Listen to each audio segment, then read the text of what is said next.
Now, realistically, going by these protests and the region in general in West Asia, do you think countries like Saudi Arabia, Oman, and can they afford a destabilized Iran? Especially, well, if something like this would happen, I would expect oil prices to spike. I would expect the Strait of Hormuz to also have an issue whether or not it'll be open.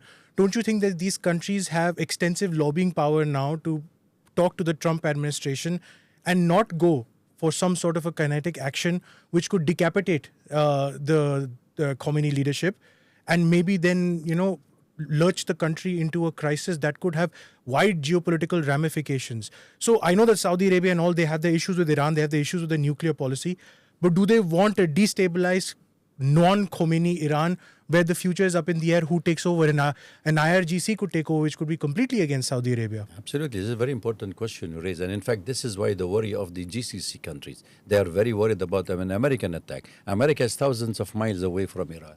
So what will happen? Who will suffer? They are the first sufferer, the first stakeholders. In fact, the Iranians have sent a strong message to all the GCC countries that any fire from an American base in those countries, they will be a legitimate target for the Iranian. So therefore, they know that if this fire starts, it will be immediately in West Asia will burn the whole country, and Strait of Hormuz will close, the Red Sea will close, and then you will have the Sinai Peninsula, the Sinai Canal is also will close. You have 14% of the global trade at risk. You have the oil, 60% of Indian oil and the rest of Asia buying from the Gulf country is also at risk. So who's gaining? America first.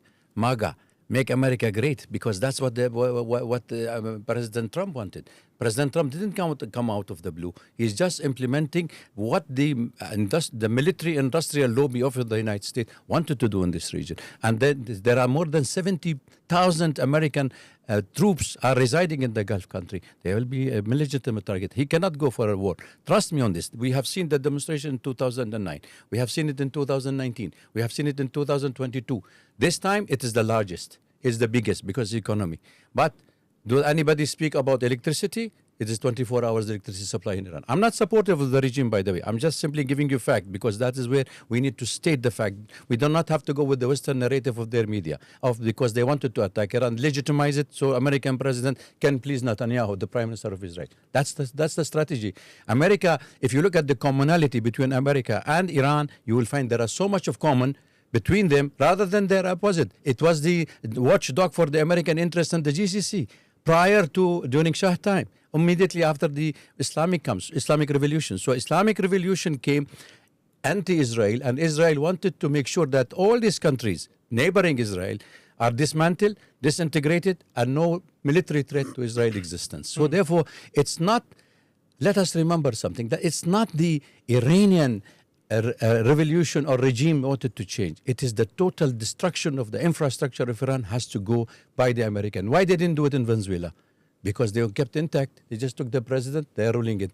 In Iran, it is their ballistic missile technology, it's their nuclear technology, it's the scientists, the same thing they have done to Iraq. They destroyed, they killed all the Iraqi scientists, then they destroyed, they controlled the oil, and you cannot sell anything but the American dollars. But Ishan, if you remember, yes, the Saudis, I mentioned it earlier, reports are that the Saudis and the Omanis have advocated not undertaking kinetic attacks. So, Ambassador, they backfire.